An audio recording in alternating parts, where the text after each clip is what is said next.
Ben? Al? Oh, Ay, tama ba yung ano ko, yung pera ko sa kwarto, yung 20,000? ha?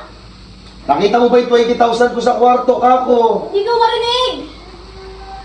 Yung 20,000 ko sa kwarto, nakita mo ba? Hindi ko nga naririnig. Ano naman yan? Kako, yung 20,000 sa kwarto, nakita mo ba, kako? Hindi ko naririnig. Eh, ba't hindi mo marinig? Balik tayo. Tignan mo kung madinig mo. Ano? Tignan mo. Hmm. Bakit may condom ka sa sasakyan? Ano yun? Ha? Kaninong condom yung sa sasakyan? Oh, sagot! Kaninong condom yung sa sasakyan? Ano? Kaninong condom yung sa sasakyan? Bakit may condom ka doon? Makakabingi nga ito. Palitan mo yung supa, ha? Diyos ko, makakabingi pala dyan. Ay!